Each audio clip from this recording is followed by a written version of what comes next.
everybody, it's Jamie Sanderson here, Georgetown Foodland, Sunday Brunch Sessions, episode number 4. What a way to close out the month of March with Chef Jamie Daskalis from Johnny D's Waffles and Benedicts. I'm so excited to have you. Thank you. I'm excited to be here. I'm so excited. I never get to go out anywhere on Sundays. Well, I'm glad we could have you here outside of your restaurant, right? Yeah. And kind of get spoiled. But also to get you involved in the Georgetown area and kind of talk about what you do, not only as a chef, but as an ambassador for nonprofits and charities and stuff too. But more importantly, we want to tell everybody that brunch is right now kicked off here at Brunch. Dine at 919. You can come in right now and enjoy brunch and watch us do the show here live. Okay, they have great food here. Chef Jesse does an awesome job, and Jimmy, the owner, he'll treat you just like your family. Trust me, I know. Okay, okay. Let's start off with talking about you being a chef ambassador for the state of South Carolina. How has that affected you as far as your personality, your feelings, and how does that role help you develop what you do for cooking? Well, I was so excited when I got asked because when the way that the Chamber of Commerce put me in the pool of chefs. So they asked me first and said, this is like the program. They require like a few trips out of Myrtle Beach for certain events. You have time to do it. And I said, absolutely, that sounds like an awesome opportunity and like an honor. There's so many great chefs in the state. And then I went to whoever decides, and they picked me as one of the 4 chef ambassadors. So I was super excited when I found out. I couldn't even tell anyone for like 2 months. So then when they were getting close to making the announcement, I was just getting more and more excited. So it's been cool for like a little publicity boost, but more importantly than a couple of Facebook likes, that I just really got to learn how much food is available in South Carolina. Yeah. So the idea of the chef ambassador is to showcase what South Carolina has to offer, from farmers to producers to different people that break down different meats and proteins, and just the spices and the sauces and the grits and the rice that's all made here. So it's been a huge eye opener, and I didn't realize how much stuff was available in South Carolina. So we always used our grits from Adlu in Columbia, yeah. But now I use the flour across the board, and that's been awesome too. And I sell the grits and the flour in the store, in the gift shop, so people can take them home with. Because people are always like, "We love your grits. Like, how do you make them?" So we actually use the yellow and the white grits, and we combine them for a little color because we use white plates, and the grits are looking like blending into the plates. I added a little yellow, and it really intrigues people when they come. So I have little recipe cards now printed up at the store, so they can buy the yellow, the white grits, and my all-purpose seasoning that we use, and they can make them at home. So people love that. We've been selling them out. But I switched. We started using a Pullman chicken that's in South Carolina. Wow. The burgers that we use are from W. Price Farms. Yeah, and just them. Like veggies here and there. We use Sally's Greatest now for jams and syrups at the restaurant. Cool. We use like the Monte Cristo that we use the peach pepper jam. For that, and people love it, and they get it, and then they take the jam home with them because they kind of like recreate it at home, which is cool. And that's a good conversion. Yeah, and then we switched out our vodka to use the 1233 at a Little River. So just little things like that, I've been able to open my eyes and incorporate what we can into our restaurant, what we do every day.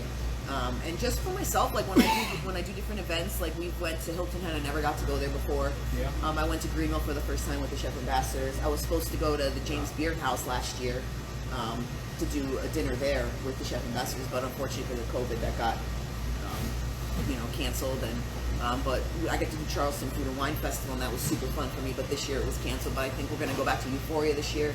We're doing a farm to table event. I'm not sure the location yet or what they're going to be doing, how big it is, but we're going to do it sometime in the fall.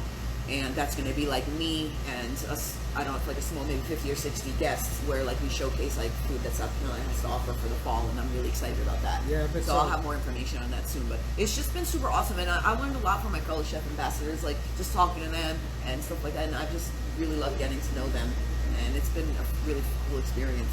That's awesome. So let's pivot. Let's talk about the Charleston Wine Food Festival. Whenever I was there for opening night, I saw how happy you were and how excited you were. I had so much fun that night. I don't think I've ever had so much fun at an event. I mean, I had fun at all my events, but that was just, I don't know what it was. I think maybe it was like all the people dancing and drinking, having fun, and like they were just eating their hearts out, and it was just so cool to see. And it was like the last cool thing we got to do before before the everything hit the shutdown. fan, and it was just like so awesome. But I had a lot of fun. Everyone loved my my shrimp that I made that night, and I love it. I know that we for sure. we just had a great time. And I met my helper that day, Zoe. She was super awesome, so I stayed in touch with her, on Instagram and Facebook and stuff. So I get to see what she's up to, and she really seems like she's doing really well at the culinary school down there. Yeah, that's right. So thanks to Kevin Mitchell for having the students there participate in that. So that was cool. I enjoy watching her, improve and learn new things. So well, that's cool that you follow her track and everything. So again, chefs in South Carolina not only do their cooking and everything, they actually they partner with people like that from the culinary institutes in Charleston and Myrtle Beach. They actually follow and track their students as well, because you never know, they might be coming to them for employment, and you're like, I paid attention to your upbringing. I've seen what you've done so far. Yeah, I'll take a chance on it. Yeah, so that's a good thing. No, that's awesome. I've had a few people that I've worked with at like the trio dinner that I did a couple times. I've had them come and work for the summer for a few months at the restaurant, and that's been cool. I always love that, and I like working with the culinary students because I like to see who's up and coming and who to look out for and who to keep an eye on, because it's going to be something. So it's been awesome, for sure. All right, so let's talk about the pandemic since we mentioned it and how it shut down the state last year. You had come up with some very innovative concepts with your social your social media, your marketing. Which, by the way, I have to give you credit for that, because with you taking ownership of that, it's like people know what brand you are, they know what restaurant, they know who Jamie is, they know who Johnny B's is, right? So that's a good thing. But tell me about the cars video that you did. You know what? Because my son is autistic, most people know that. I've seen Cars like 1 million times, okay? I'm just telling you, I know the whole movie. So we were sitting there, and I don't know, I think I made the Cars video on the third day, maybe the second or third day. It was like right there at the beginning. Yes. And I was sitting there one day like, I really understand what the people from Radiator Springs, I don't know if you've seen the movie, that part that they're like, customers, everyone, you know what to do, put everyone in their place.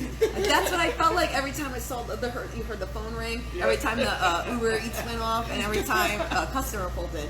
Because we went from being so packed because it was like spring break starting and like the time of the year that we start getting busy to like ghost town. And it was a really hard 8 weeks for me. I really had a hard time those 8 weeks. Like, to see the restaurant just docile like that and like go from doing all these sales. I mean, April was down like 93%.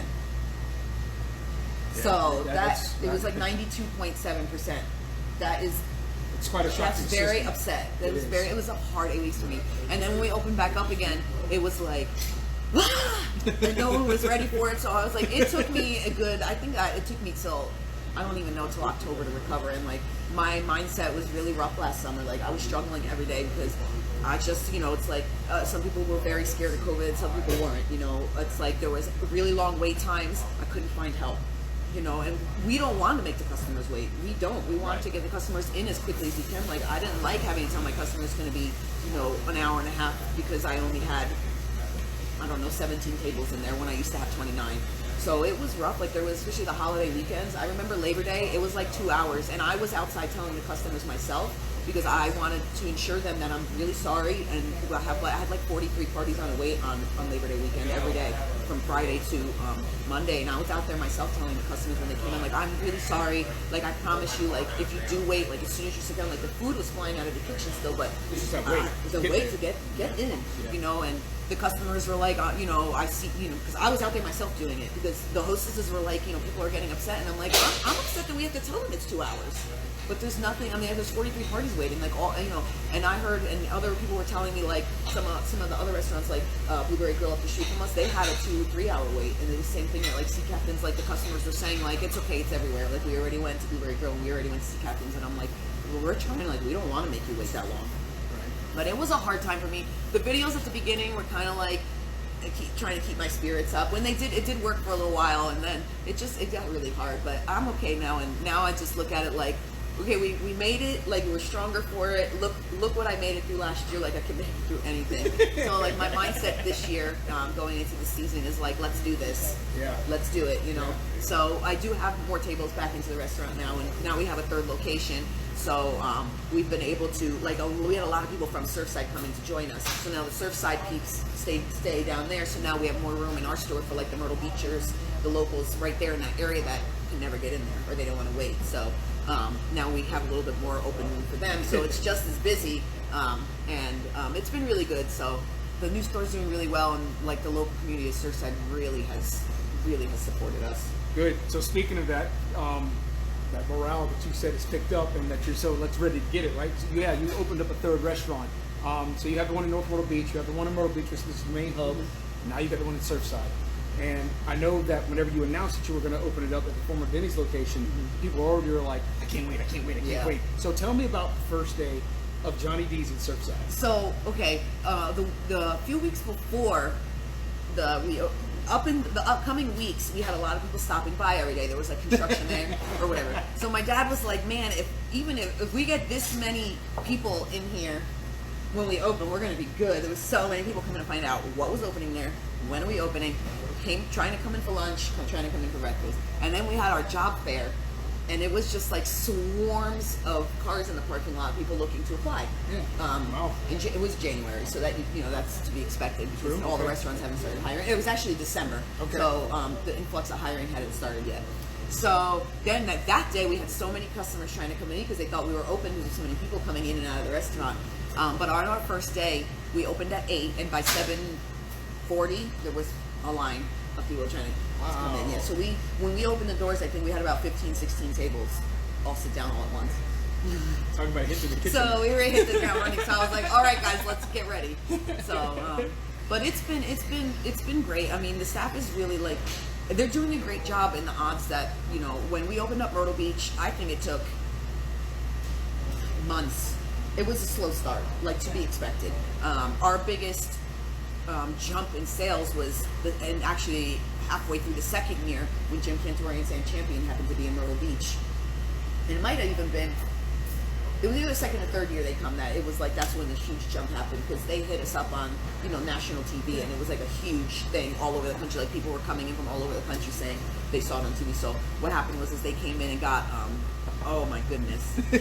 They came in and got Waffles to put on their live shoot down there, that they were in Myrtle Beach vacationing, like, not for a hurricane. Right. And that was like a huge jump for us. But Surfside just took off running. Just like that. So it's been an experience. Well, that's see, everything that you've done so far, people have known your reputation, know the food that comes out of the kitchen, right? So they knew, not automatically once they saw that name go up, that famous sign, they knew what they were going to They knew it was coming when the blue strip went on the building. Yeah.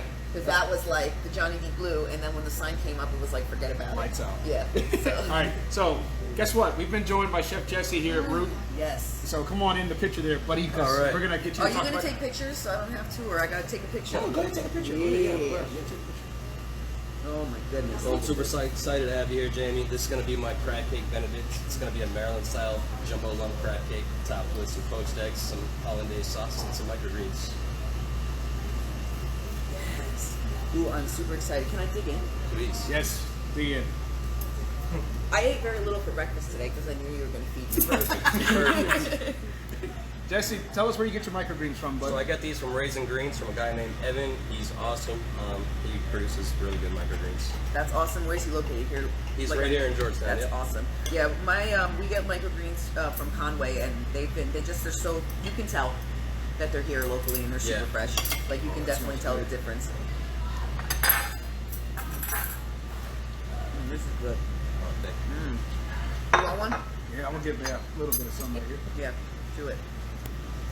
And then the rest is yours, okay? You gotta put a little oomph. Don't be messing up my crab cake. Give a little oomph behind your knife skills over here. What's going on? Yeah, I know. I'm tired. All right, okay. Oh, man, I got plenty for me. The rest is for Okay, you. if you're in the area, get out of bed and get off the couch. Come eat. Yeah, for real. Stuff like this right here. This is great. This is good. Thank you so much. Great. Well, bon appetit, folks. I hope you guys enjoy. Thanks, Chef Jesse. Thank you. Thank you so much. This is good. Oh, I should go cook on that. Crab is great, fresh. All nature's good. Oh my god, this is so good. It's like very light crisp on the outside. Yeah. But it's still crispy. You can taste it, and I really like that. I'm not a huge crab cake fan because I don't like when anything tastes mushy. So that's why I'm not a huge. But this has that little crisp, so it kind of separates that. Yeah, it does. And then the little crunch from the greens and the little texture. I'm a huge texture person when I eat. That's why you see a lot of my dishes, they always have something crunchy in there. Whenever especially something sweet, I try to put like another flavor in there. So like one of my favorite omelets at the restaurant is like sweet and spicy. Yes. Because it's hot, the omelet's hot, but then I have my maple mustard that's made with maple syrup and a little sugar, so it gives it that sweetness. So I like mixing the different flavors and the different textures and stuff. But like pickled onions is my favorite thing to put on there because it sweetness, crunch, you know, the little bitterness, you know, from the acidity and stuff. So it's like this is good. This is well balanced. One of the things I want to say that I really enjoyed at the restaurant is the pork belly. I love my pork. You know why I started the pork belly? Why? I did it at the trio dinner, and I wanted to cook pork belly that day. So I did the pork belly on a potato hash with poached egg and hollandaise, and I had like 2 trays of pork belly left over. So I was like, I'm gonna put it on a special at the restaurant and just on an English muffin, and people loved it so much. And then I made another batch, and we continued that way. Now it's like one of the best, the second best-selling Benedict on the menu, and I love it. I like the pork belly. It's like we braise it like a Coca-Cola barbecue with my barbecue rub, and then it sits in the oven, and then once it cooks, we slice it, put it back in all that juice, and it just sits there. You know, it sits in there for another day until we use it the following day, and then it just each slice really takes that flavor on it. So it's really good, and we just deep fry it to order, put a little all-purpose seasoning on it, and then we plate it, and it's super simple, but it's delicious. And if you like, if you don't, you know, if you're a bacon lover and you like that little bit of chewiness, that's a good meat for you. It is. If you don't like that, then it's not for you. It's not for everyone. Sometimes once in a while someone gets it and they didn't know exactly what it was going to be like. But most people just love it so much. Cool. So let's wrap up so you can enjoy your dish here. But let's talk about making it delicious. Oh, real quick, yeah. Okay? So Making It Delicious is my other business. I just started. You're going to be seeing it now that I'm going to have up for private chef dinners. But aside from that, I sell all my spices online and at the restaurants. I sell like local products like the AdBlue grits online at makingitdelicious.com. All my spice rubs, my seasoning salts. I have 2 sauces on there now, and I'm working on more this year. Just the cold sauces have a lot longer of a process to bottle it because I don't really want to put like those nasty preservatives in it. Right. So so I want to make it as clean product as possible. So, but I am working on a few more like different sauces that are hot filled, like maybe a tomato sauce, bottling the Bloody Mary, and a couple other things that I have in the works, maybe different variations of barbecue sauce and stuff. So if you're interested in that, you can look at makingitdelicious.com. You can follow us on Facebook at Making Delicious or Instagram. Cool. So yeah, it's really easy. Click to shop. I tag a lot of the products, so if you see something you like, you can it's easy to figure out what I used. So. Yep, it sure is, especially on Instagram because they got it all tagged out. Oh yeah, Instagram is super awesome the way they've been setting that up. Yep. So here I am, James Anderson, Georgetown Foodland, Chef Jamie Daskalis, Johnny D's Waffles and Benedicts. Find them everywhere in Myrtle Beach, Myrtle Beach, Surfside. But real quick, I want to talk about the hat because I'm wearing the hat. She gave this to me a while back, so ask anyone about Johnny D's, okay?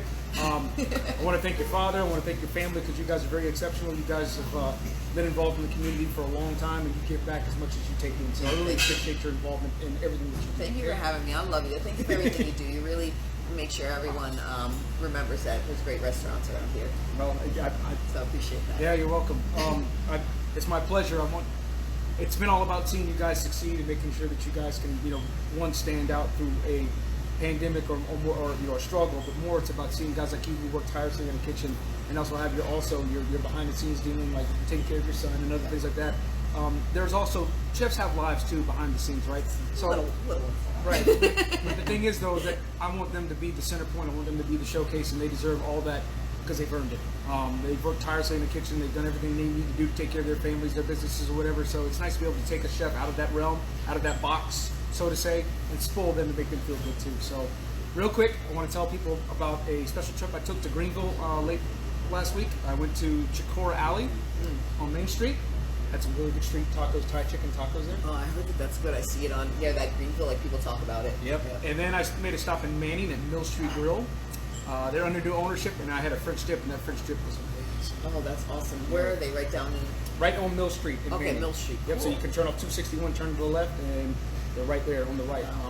Good au jus sauce they had there. So again, it's all about supporting restaurants, the chefs in our area, Chef Ambassador right here. Go out and support restaurants.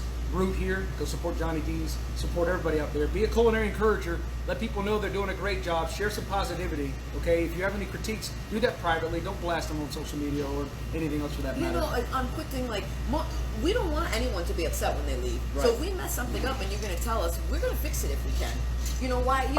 Why should you take that home with you and then spend the time thinking about it and then spend the 10 to 20 to 30 minutes writing a review when we could have just avoided all that and been like, my eggs are not made properly, or this tastes not good, like it's burnt or something, or whatever. We'll fix it for you. Yep. And we would love to fix it for you, and then you don't have to go home and be mad.